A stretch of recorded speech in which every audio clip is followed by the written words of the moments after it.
A verdade oculta sobre o despertar da consciência que quase ninguém te revela. Você acreditou que o despertar da consciência seria leve. Imaginou que ele viria como uma brisa suave, trazendo paz, clareza e um novo sentido para tudo. Acreditou, como tantos, que bastava meditar, repetir afirmações, ouvir palavras elevadas e vibrar em gratidão para alcançar uma nova versão de si. Mas ninguém te avisou que o verdadeiro despertar não começa com luz, começa com ruído. E que antes da expansão viria o colapso. Antes da lucidez, o caos. Antes da paz, o confronto direto com tudo aquilo que você evitou por toda a vida. Despertar não é um estado a ser alcançado, é um processo de desprogramação. Um desmonte lento, por vezes brutal, de todas as certezas que você acumulou para se proteger do vazio. E o que dói não é o que você descobre, é o que você precisa desaprender. Porque o que chamamos de vida normal é muitas vezes um arranjo de ilusões cuidadosamente cultivadas para evitar que você encare o óbvio. Há algo dentro de você que grita, e esse grito não pode mais ser abafado com distrações.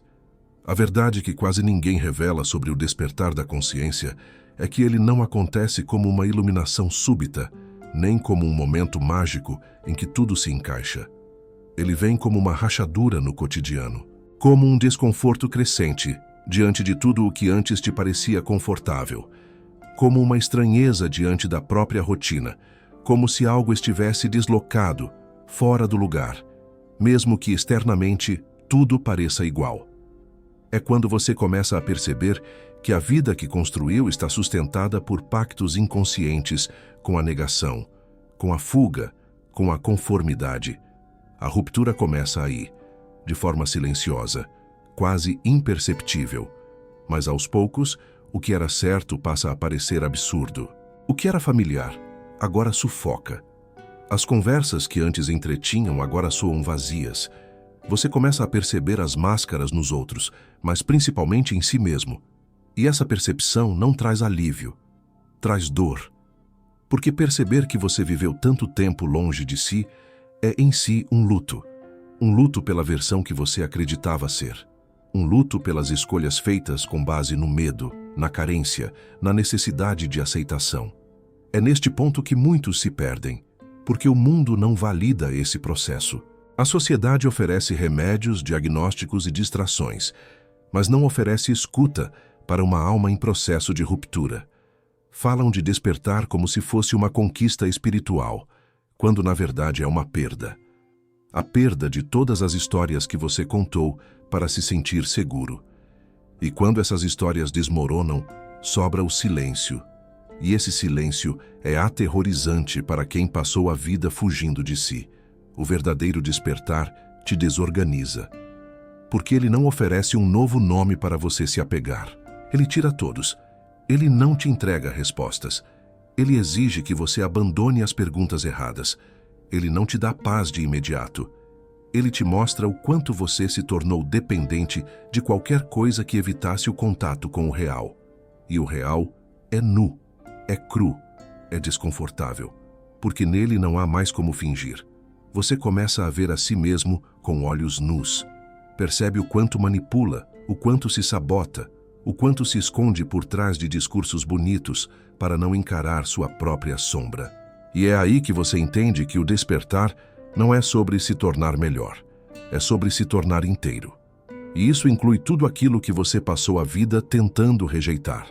Sua raiva, sua vergonha, sua fragilidade, seus medos mais primitivos. Tudo aquilo que você julgava incompatível com a luz, agora precisa ser abraçado, integrado, acolhido. É nesse momento que o sofrimento se intensifica, não porque algo está dando errado, mas porque está começando a dar certo. O desconforto é o sinal de que a casca está rachando. E toda rachadura é uma porta para dentro, para um território que ninguém pode explorar por você, e que exige uma coragem silenciosa, a de continuar mesmo sem entender, a de caminhar mesmo sem garantias, a de confiar mesmo sem mapa. Se você está vivendo isso agora, esse estranhamento, essa desconexão com o mundo, essa sensação de estar enlouquecendo por dentro, saiba que você não está só. E mais, talvez você não esteja enlouquecendo. Talvez você esteja acordando. E despertar no começo se parece muito com quebrar, mas é só a carapaça se desfazendo. O que vem depois não é conforto, é verdade. E a verdade, quando aceita com maturidade, não destrói, liberta. Você está pronto para atravessar essa porta? A ilusão do despertar. Quando o ego veste roupa espiritual. Nem todo despertar é verdadeiro, nem todo silêncio é escuta, nem toda linguagem elevada é consciência. Existe uma etapa oculta, a mais comum, no caminho de quem desperta, onde o ego, percebendo que está ameaçado, decide se disfarçar. Ele não desaparece, ele se adapta. E quanto mais você acredita estar evoluindo, mais ele se infiltra nas entrelinhas do seu discurso, das suas práticas e da sua identidade espiritual. A isso se dá o nome de ilusão do despertar. Essa ilusão é perigosa porque é confortável. Ela oferece a estética da espiritualidade sem exigir sua essência. Permite que você fale sobre aceitação sem aceitar nada de si. Que medite para fugir da dor, não para senti-la. Que leia livros para manter a mente ocupada, não para transformar a alma. Que use mantras para anestesiar a angústia, não para atravessá-la. O ego espiritualizado é mais sutil do que o ego comum, porque aprendeu a usar a linguagem da luz para continuar evitando a escuridão. O problema não é a espiritualidade. É o uso que o ego faz dela para continuar se protegendo daquilo que realmente poderia libertá-lo. É quando você começa a acumular conhecimentos, símbolos, rituais, frases de efeito, tudo como armaduras disfarçadas de sabedoria. Você fala de chakras, mas ignora seus traumas. Fala de compaixão, mas ainda projeta suas feridas nos outros. Fala de presença, mas foge do próprio corpo. Você se identifica tanto com essa nova persona espiritual que passa a usá-la como escudo contra tudo o que ainda não foi olhado. E isso é mais comum do que parece, porque o despertar real é lento, doloroso e solitário. Já a ilusão do despertar é rápida, vistosa e recompensadora. Ela dá pertencimento, elogios, seguidores, sensação de superioridade. Ela te dá a impressão de que você saiu da Matrix, quando na verdade só trocou de cela. E como essa cela é feita de palavras bonitas e supostas verdades universais, poucos percebem que ainda estão presos. A mente desperta é astuta. Ela constrói narrativas para justificar sua fuga, e essas narrativas são convincentes. Você passa a acreditar que está num nível mais elevado porque sente repulsa das pessoas comuns, que está mais conectado com o divino porque se afastou da matéria, que está mais consciente porque deixou de sentir raiva. Mas tudo isso pode ser apenas negação. A verdadeira espiritualidade não separa, ela integra. Ela não cria personagens iluminados. Ela expõe tudo o que você é, até que não reste mais personagem algum. O ego iluminado, como dizia Jung, é a última armadilha antes da verdade. Ele se fantasia de mestre interior, mas vive da comparação. Ele se veste de humildade, mas alimenta o orgulho oculto de já ter despertado. Ele rejeita tudo o que seja denso, instável ou humano demais. Mas o despertar real começa justamente onde o ego se recusa a ir, na sombra. Desconstruir essa ilusão exige brutal honestidade. É preciso admitir que, em muitos momentos, usamos a espiritualidade para fugir da vida, para evitar a dor da existência, para nos sentirmos especiais, diferentes, escolhidos. E quando essa máscara cai, a sensação é de perda. Você não sabe mais o que pensar, não sabe mais quem é, e esse vazio, essa suspensão de identidade, é o solo fértil da consciência real. É nesse momento que começa a surgir uma espiritualidade diferente, silenciosa, incômoda, intransferível. Ela não se exibe, não precisa de plateia, ela não promete recompensas e nem exige que você abandone sua humanidade. Pelo contrário, ela te devolve para ela. e ao invés de te fazer se sentir acima dos outros, te torna mais capaz de estar com eles, não para ensinar, mas para sentir junto. A ilusão do despertar é um desvio compreensível, quase inevitável, mas precisa ser ultrapassada se você quiser ir além das palavras e tocar aquilo que nenhuma linguagem alcança. E para isso, é preciso coragem para olhar no espelho e perguntar: tudo isso que eu acredito é mesmo consciência? Ou é o ego usando nova maquiagem para evitar a dor de não saber? Se a pergunta ecoa, é porque a verdade já começou a emergir. E ela não vem para agradar, ela vem para libertar. A fase do colapso, quando tudo que era seguro começa a desmoronar. Chega um ponto na jornada em que nada mais sustenta o personagem. Nenhuma filosofia consola, nenhuma prática espiritual alivia, nenhuma identidade serve. É quando a estrutura interna que você levou anos, talvez uma vida inteira, para construir, começa a ruir. O que antes te definia se desfaz. O que antes te guiava perde o sentido. E o que antes parecia sólido se revela frágil. Essa é a fase do colapso. O momento em que o chão que te sustentava se parte. Não por punição, mas porque a consciência que você está acessando já não pode mais caber nas formas antigas. É aqui que o verdadeiro processo começa. Até então, tudo era preparação. Agora, o jogo muda. O despertar, que até esse ponto podia ser teórico, simbólico ou controlado, torna-se visceral. Você já não tem onde se apoiar. As referências se perdem, as crenças enfraquecem, as respostas que antes confortavam agora soam artificiais. Surge o desconforto de não saber e o pânico de não ter mais uma versão de si para defender. Essa é a desintegração necessária, a desconstrução do eu condicionado, o colapso da narrativa pessoal que te manteve funcional, mas adormecido. O que se desmancha não é apenas sua identidade social, mas sua noção de realidade.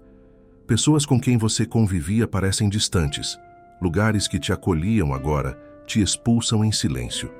O mundo continua girando, mas você já não reconhece o ritmo. Há um distanciamento sutil, quase invisível, entre você e tudo ao redor.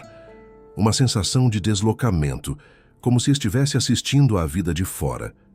Mas essa não é uma dissociação patológica. É uma separação alquímica entre o velho e o novo, entre o que morre e o que quer nascer.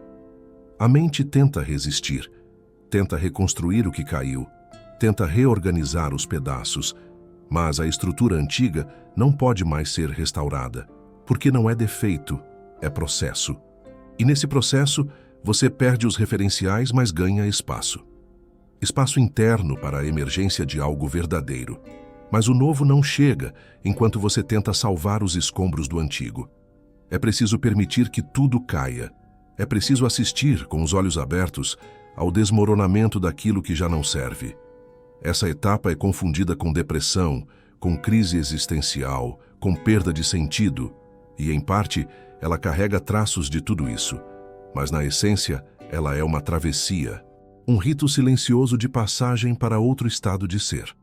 O psiquiatra William James chamava isso de segunda vida interior. Viktor Frankl dizia que, no fundo da dor sem explicação, mora a possibilidade de um novo sentido. E Jung falava da necessidade de atravessar o nigredo, o escurecimento total da alma, antes de qualquer renascimento real. O colapso não é o fim, é o início sem maquiagem, sem manual, sem promessas. É quando você para de procurar soluções externas e começa, pela primeira vez, a escutar o que há dentro. Não a voz do ego ferido, não a mente programada, mas uma voz mais sutil, mais profunda, a voz que nunca te abandonou, mas que só pode ser ouvida quando o ruído da ilusão silencia. E é nesse ponto que surge uma escolha. Não a escolha entre desistir ou persistir, mas entre sustentar o personagem quebrado ou permitir que ele morra. A morte simbólica é aterrorizante para quem viveu identificado com formas, mas é a única forma de renascer sem máscaras. Você pode tentar fugir, se distrair, se anestesiar, Mas uma vez que a rachadura foi aberta, ela não se fecha mais. E isso, por mais doloroso que pareça, é um sinal de que a verdade está chegando. Não a verdade absoluta, mas a sua, aquela que nasce quando tudo o que é falso se desfaz. Se você está nessa fase agora, saiba que está no lugar exato onde o despertar se torna real.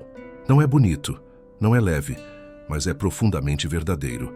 E a verdade, mesmo quando dói, é o solo mais fértil para a reconstrução de uma vida que finalmente faz sentido.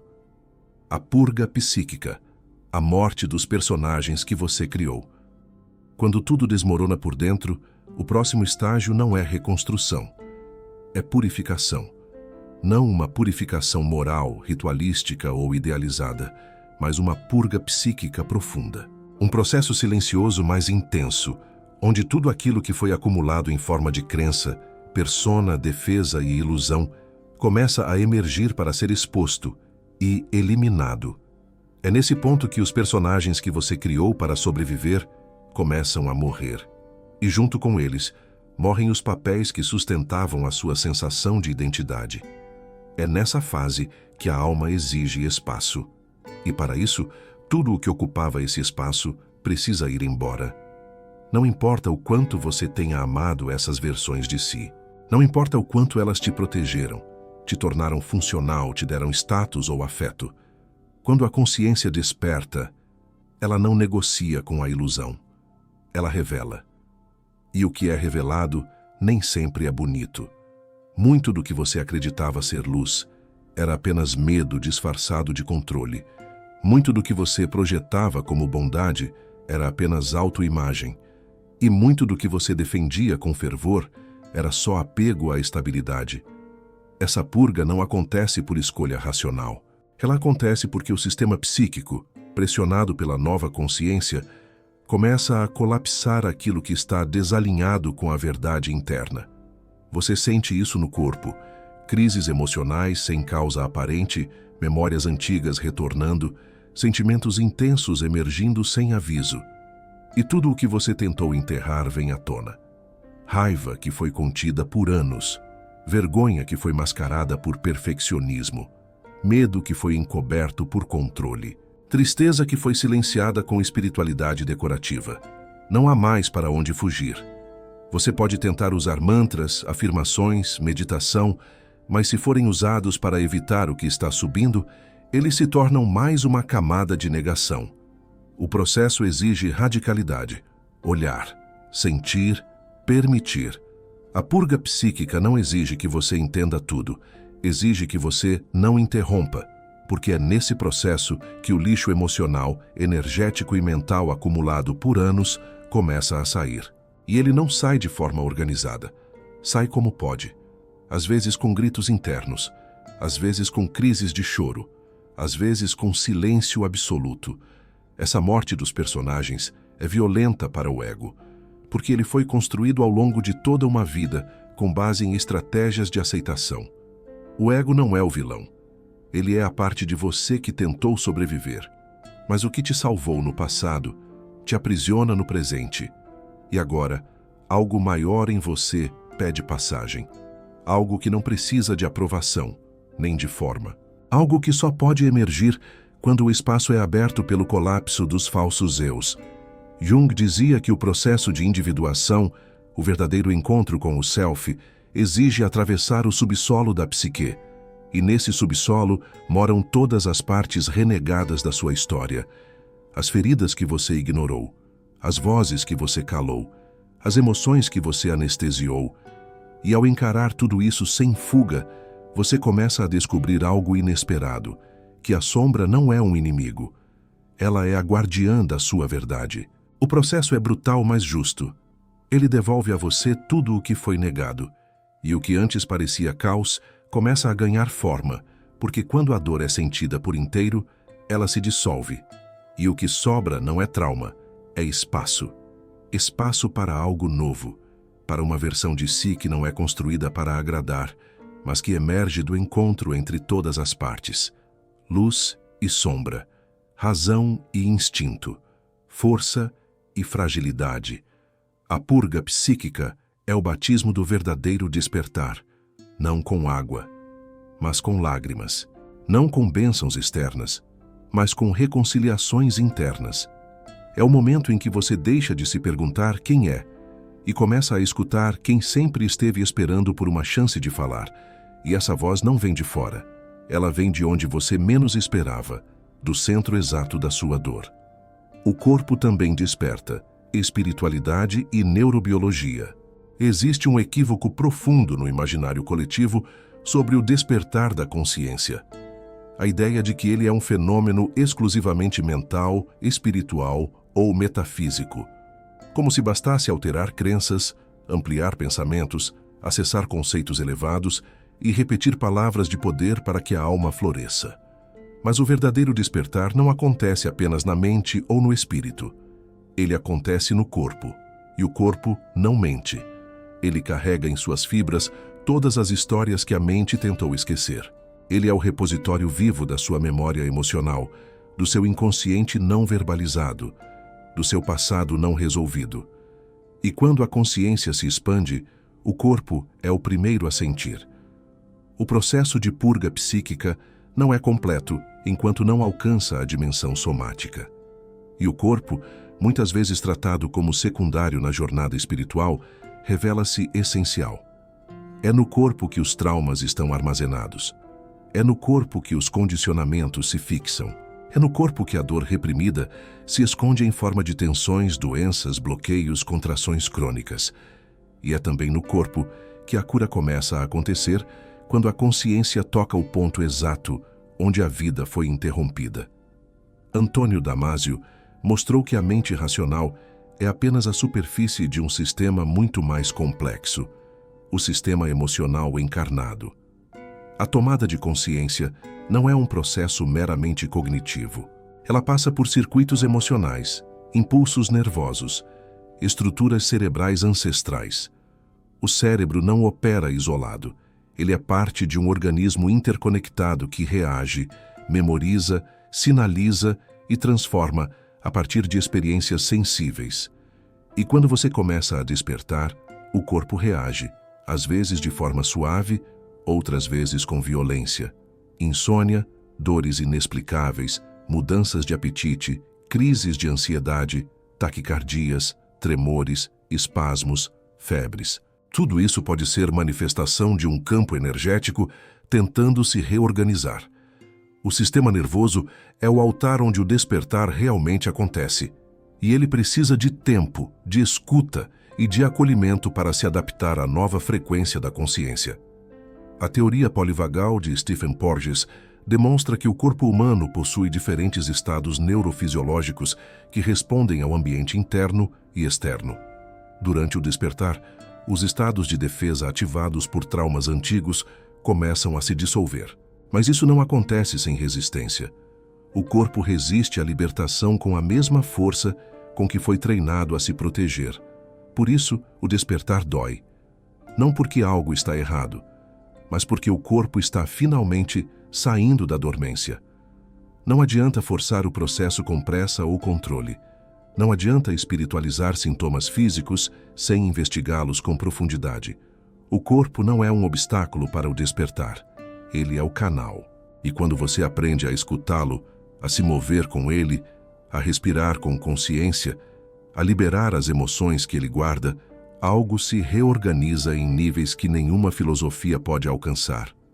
É nesse nível que a cura acontece, não com ideias, mas com sensações, não com conceitos, mas com presença. O corpo é o portal mais direto para o sagrado. Ele é o templo onde a alma habita, mesmo quando a mente se perde. E quando você o abandona, se abandona. Quando o ignora, repete. Quando o acolhe, renasce. Porque cada parte sua que foi negada, isolada ou anestesiada, ainda pulsa dentro de você esperando escuta. E essa escuta não se faz com palavras, se faz com silêncio, com respiração, com toque, com movimento, com rendição. A espiritualidade que exclui o corpo é incompleta. Ela flutua, mas não enraiza. Ela inspira, mas não transforma. A espiritualidade real se encarna. e só se encarna quando você aceita descer. Descer da mente para o coração, do coração para o ventre, do ventre para a terra. Porque é aí, nesse chão interno, que a sua verdade começa a nascer. Não como ideia, mas como vida pulsando de dentro para fora, quando o mundo não te reconhece mais. Existe um momento inevitável no despertar da consciência em que o mundo, ou pelo menos o mundo como você o conhecia, deixa de reconhecer você. E você também para de reconhecê-lo. As conexões que antes faziam sentido agora parecem ocas. As conversas se tornam estranhamente distantes, mesmo com pessoas próximas.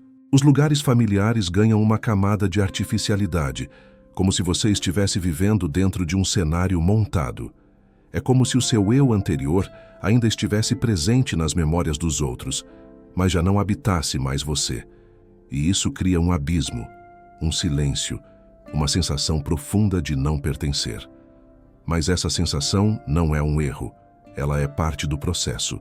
O despertar real rompe contratos invisíveis que sustentavam sua identidade social. Os códigos que você usava para se encaixar já não se aplicam. Você não sabe mais o que dizer em certas rodas de conversa. Não consegue mais fingir interesse em assuntos que antes alimentavam seu ego. Percebe que muitas relações eram mantidas apenas pela sua antiga necessidade de agradar, ser aceito ou evitar o abandono.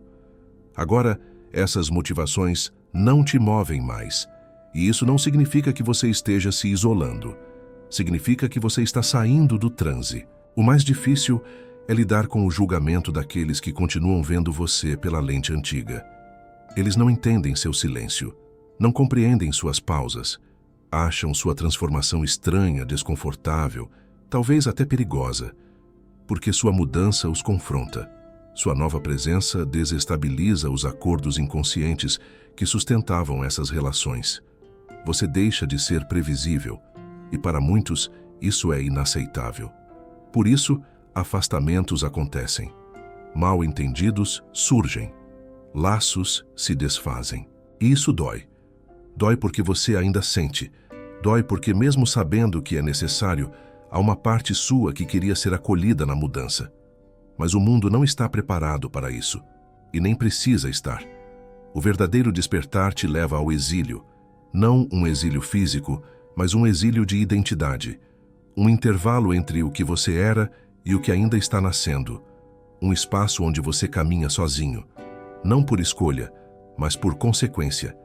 E nesse lugar, tudo que resta é você com você mesmo, sem distrações, sem máscaras, sem garantias, apenas a companhia silenciosa da própria presença. É aqui que você começa a entender o valor da solitude, não como isolamento, mas como fertilidade. A solidão deixa de ser carência e passa a ser um templo, um lugar onde sua nova versão começa a se formar, sem interferência, sem moldes, sem urgência. Esse afastamento não é definitivo, mas é essencial, porque sem esse tempo fora, você continuaria ajustando sua consciência para caber nas expectativas alheias. Continuaria se traindo para manter vínculos que já não conversam com sua verdade. O exílio é, portanto, um útero, um espaço de gestação. E como toda gestação, ele exige recolhimento, cuidado e paciência. Exige silêncio para que você escute o que nunca pôde ser dito. Exige entrega para que o novo se revele sem pressa. Não se assuste se o mundo te virar as costas. Não se culpe se você precisar se afastar. Não se apresse em preencher o vazio com novas identidades. Permita-se estar entre um passado que não tiveste mais e um futuro que ainda não chegou, porque é nesse entrelugar que o nascimento da consciência se consolida.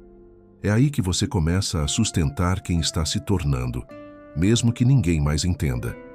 O reconhecimento externo pode vir depois, ou talvez nunca venha, mas o reconhecimento interno é o que importa agora. Porque quando você passa a se ver com verdade, a necessidade de ser visto pelos outros perde o peso que tinha. E isso, por mais simples que pareça, é libertador. É quando você percebe que o mundo não precisa te reconhecer, porque finalmente você começou a se reconhecer. O silêncio como portal real de consciência.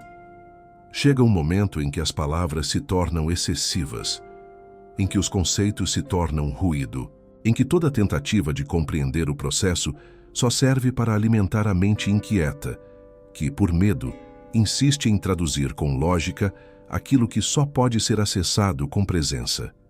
E é nesse ponto que o silêncio deixa de ser ausência e se revela como portal. O silêncio que antes era incômodo passa a ser convite.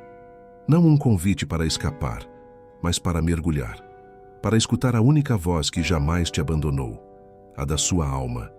A alma não fala a linguagem da mente.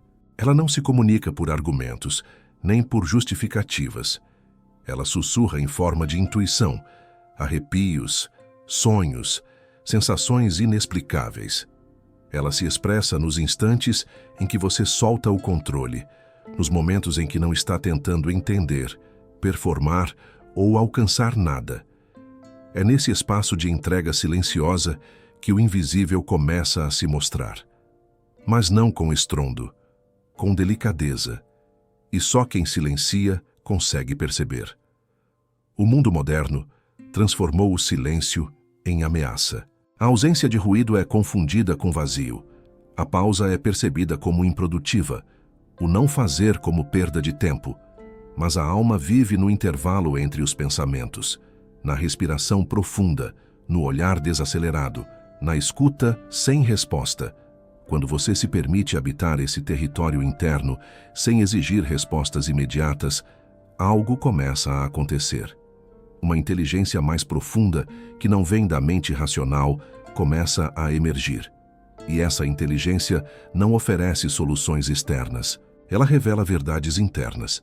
David Bohm dizia que o pensamento é um reflexo do silêncio que o precede. Em outras palavras, só há clareza quando há espaço. Só há visão quando há pausa. E só há consciência quando a mente se cala o suficiente para que a percepção mais sutil se manifeste. Essa percepção não é mágica, ela é natural, mas está soterrada pelo excesso de estímulos, interpretações e ruídos mentais. Por isso, a escuta da alma exige disciplina silenciosa. Não disciplina no sentido rígido, mas como um compromisso íntimo de voltar para dentro, sempre que a mente quiser fugir. No silêncio, você começa a distinguir o que é pensamento condicionado do que é verdade interna. Começa a perceber o quanto da sua angústia vem da resistência a sentir o que precisa ser sentido. E quando para de lutar contra o que emerge, quando apenas se senta com a emoção crua, ela se transforma. Não porque foi controlada, mas porque foi escutada. A alma não quer que você seja perfeito. Ela quer que você seja inteiro. E inteireza só é possível quando há espaço para tudo, para o medo, para o amor, para a dúvida, para a rendição. Essa escuta não acontece em momentos extraordinários. Ela acontece no simples, no ritual silencioso de respirar com consciência, no ato de sentar sem distrações, no caminhar atento, no toque sincero, na lágrima que escorre sem vergonha. A espiritualidade real não precisa de espetáculo, precisa de presença. E a presença só floresce quando você para de tentar entender tudo com a mente e começa a sentir com o corpo, escutar com o coração, intuir com a alma. Talvez seja por isso que os mestres mais sábios falam pouco, porque eles habitam esse silêncio. E é nele que reconhecem a verdadeira força. Uma força que não impõe, mas sustenta, que não grita, mas transforma, que não precisa convencer ninguém, porque já se tornou verdade vivida. Se você ainda está buscando respostas fora, talvez esteja adiando a escuta mais importante da sua vida. Aquela que só acontece quando você ousa calar o mundo lá fora e ouvir o que sempre esteve sussurrando dentro de você. A consciência não ilumina, ela revela. Existe uma ideia amplamente difundida de que o despertar da consciência traz iluminação, como se após atravessar a dor, a perda e o vazio, você enfim fosse recompensado com paz permanente, clareza constante e uma vida finalmente resolvida. Mas isso é romantização. O que a consciência faz não é iluminar no sentido de apagar a escuridão. O que ela faz, na verdade, é revelar. E o que ela revela nem sempre é confortável. Porque ao invés de te dar certezas, ela te entrega lucidez. Ao invés de te poupar da dor, ela te permite senti-la por completo, sem mentiras. Ao invés de te elevar, ela te aprofunda. E nesse aprofundamento, você percebe que a verdadeira expansão da consciência não te afasta do mundo. Ela te joga nele com mais presença, mais responsabilidade, mais inteireza. Ampliar a consciência é aceitar ver o que antes era conveniente ignorar. É perceber as manipulações sutis, os mecanismos de defesa que te impediam de amar de verdade, os julgamentos que vestiam a capa da espiritualidade. É enxergar com clareza a sua parte naquilo que você chamava de destino. E isso dói, porque a consciência exige maturidade. Ela não negocia com o ego, ela não faz concessões. Ela simplesmente mostra. Mostra como você se traiu em nome da aceitação, como fugiu de si em nome da performance, como se calou para manter vínculos, como abandonou partes suas para caber em papéis. Ela te mostra, e a partir disso, cabe a você escolher o que fazer com essa verdade. É por isso que o despertar não é um evento. É uma escolha contínua, uma decisão diária de sustentar a verdade revelada, mesmo quando ela quebra narrativas antigas, de não mais retornar ao conforto da inconsciência, mesmo quando a realidade parecer árida, de não mais se esconder atrás da espiritualidade superficial, mesmo quando ela prometer alívio imediato. A consciência não te alivia, ela te responsabiliza. E isso é libertador, mas também assustador, porque uma vez que você vê, não pode mais desver. Com a consciência, tudo ganha nova dimensão. As relações se tornam espelhos, o tempo sagrado, a palavra compromisso, o toque presença, a escolha coerência. E cada gesto seu passa a carregar o peso e a leveza de quem está desperto. Mas é preciso entender, estar desperto não significa estar imune à dor, ao erro, à queda. Significa apenas que agora você sabe o que está fazendo. E essa consciência muda tudo. O paradoxo é que quanto mais você desperta, mais sensível se torna. Não no sentido de fragilidade, mas de profundidade. Você sente mais, percebe mais, sofre mais, sim, mas também ama mais. Celebra com mais inteireza. Aprecia o simples com mais intensidade, porque a consciência te devolve ao real. E o real, embora imperfeito, é onde a alma pode finalmente repousar. A ideia de iluminação como estado permanente de paz pode ser reconfortante, mas é uma armadilha, porque te faz acreditar que ainda falta algo, que você ainda não chegou, que precisa ser mais puro, mais calmo, mais elevado. Mas talvez o verdadeiro despertar seja perceber que não há mais onde chegar, que a vida já está acontecendo aqui e agora, e que tudo o que ela exige de você é presença, não perfeição. A consciência não te separa da humanidade. Ela te reconcilia com ela. Ela te faz olhar nos olhos de outro ser humano e reconhecer ali a mesma confusão, o mesmo medo, a mesma busca por sentido. E nesse reconhecimento surge a compaixão. Não a compaixão idealizada, mas a real, aquela que nasce do entendimento profundo de que estamos todos atravessando algo que não sabemos nomear, mas que nos transforma a cada passo. Então não espere pela iluminação. Permita-se ser revelado. Permita que a luz da consciência exponha o que ainda dói, o que ainda sangra, o que ainda grita por escuta, porque é justamente ali, onde você achava que havia fracasso, que mora a semente da sua verdade. Quando você não precisa mais ser alguém. O impulso de ser alguém sempre foi o motor por trás da maioria das suas ações. Desde cedo, você aprendeu a construir uma identidade que fosse reconhecida, aceita, valorizada. Foi moldando o que mostrava de si de acordo com os olhares externos. Se tornou útil, interessante, desejável, admirável. Passou a vida buscando o rótulo certo.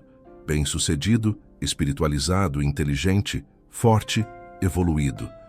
Mas por trás de cada uma dessas construções havia um medo silencioso, o medo de não ser nada. E talvez por isso, o momento mais transformador do despertar não é aquele em que você descobre quem é, mas aquele em que percebe que não precisa mais ser ninguém. Quando a consciência se aprofunda ao ponto de dissolver as estruturas identitárias, algo extraordinário acontece. A necessidade de provar desaparece, o impulso de agradar se silencia, a compulsão por pertencimento se desfaz. Não porque você não valorize mais o afeto ou as conexões, mas porque já não precisa delas para confirmar sua existência. Você começa a se mover a partir de outro centro, um centro que não exige aplausos, validações ou conquistas para permanecer em paz. É nesse ponto que a liberdade real se revela. A liberdade de apenas ser. Essa liberdade é tão profunda que assusta, porque sem o roteiro do personagem, tudo fica aberto. As opiniões alheias perdem o peso, as metas perdem a rigidez, as ambições se tornam maleáveis. E a pergunta que te assombrava, quem sou eu?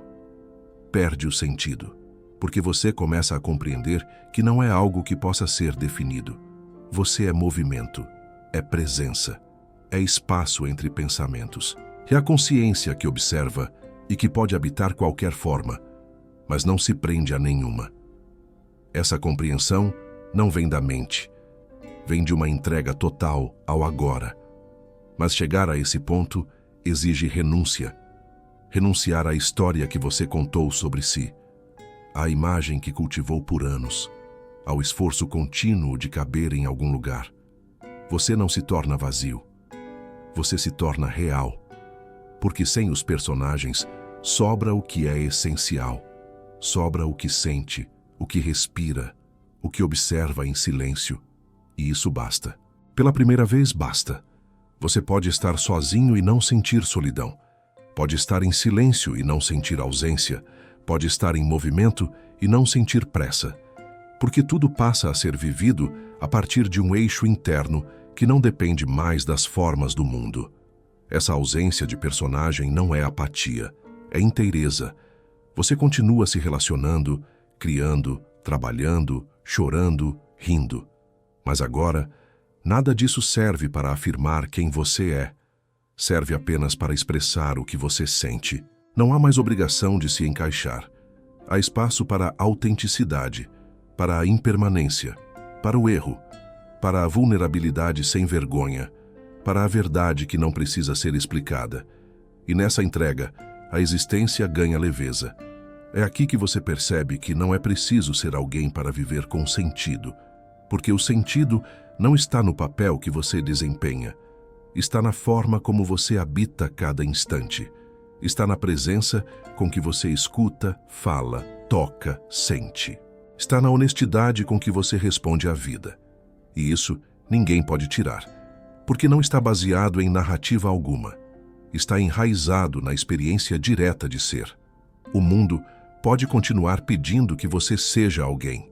Pode continuar projetando expectativas, exigindo coerência, cobrando consistência. Mas agora você sabe que pode participar disso sem se perder. Pode dançar com as formas sem se identificar com elas. Pode brincar de ser sem esquecer que, no fundo, você é o espaço onde tudo acontece. E esse espaço, quando plenamente habitado, é mais que suficiente. Ele é lar. Você percorreu um caminho que muitos evitam. Encarou verdades que a maioria silencia. Sentiu dores que não cabem em diagnósticos. Desfez personagens, desmontou certezas, enfrentou o colapso da própria narrativa. E mesmo assim, continuou. Mesmo sem mapa, mesmo sem nome, mesmo sem garantias. Isso, por si só, já é um milagre silencioso. Porque não é fácil sustentar a lucidez num mundo que vive dopado de ilusões. Não é simples continuar acordado quando tudo ao redor grita para que você volte a dormir. Mas agora você sabe, não dá mais para voltar, porque a consciência, uma vez expandida, jamais retorna ao seu ponto anterior. E isso não é uma maldição, é uma bênção, mesmo que doa, mesmo que isole, mesmo que desorganize tudo o que antes parecia sólido. A dor não é o fim. Ela é o batismo, a travessia, o preço da lucidez. Porque despertar é, acima de tudo, uma morte simbólica. A morte da versão que você acreditava ser. A morte das ideias que você herdou. A morte da vida vivida no piloto automático. O que renasce desse processo não é uma nova identidade. É uma nova forma de estar no mundo. Mais presente, mais livre, mais inteira. Uma forma que não se sustenta em rótulos, nem precisa ser reconhecida. Porque o verdadeiro sentido não está mais fora. Não depende mais de conquistas, de estabilidade, de aplauso. O sentido passa a emanar de dentro, da escuta da alma, da fidelidade silenciosa à própria verdade, da coerência entre o que sente, o que pensa e o que vive. Você não precisa mais de permissão para ser quem é. Nem precisa esperar que o mundo entenda sua mudança. Essa jornada não é coletiva, é íntima, radicalmente íntima. E quanto mais você mergulha, mais percebe que não há nada a alcançar, apenas a habitar. Habitar seu corpo, suas emoções, suas escolhas, sua presença, com inteireza, com verdade, com coragem. A partir daqui, não espere respostas claras, não espere alívio imediato, não espere final feliz. O despertar não é um fim, é um começo. O começo de uma vida onde cada instante é vivido com consciência, onde cada dor é escutada com compaixão, onde cada decisão carrega o peso e a beleza da liberdade. Você ainda vai sentir medo, ainda vai cair, ainda vai duvidar, mas agora você tem um eixo, um centro silencioso que sustenta. E isso basta. Se esse vídeo tocou algo profundo em você, não guarde isso apenas para si. Compartilhe com quem também está atravessando o invisível, com quem se sente quebrado sem saber por quê, com quem precisa saber que o que sente não é fraqueza, é nascimento. Porque às vezes tudo que uma alma precisa para continuar é saber que não está sozinha. Você não foi feito para ser perfeito, foi feito para ser real. E ser real, no mundo de hoje, é um ato de revolução silenciosa. Agora essa jornada não é mais sobre descobrir, é sobre viver, com lucidez, com amor, com presença, e isso é despertar.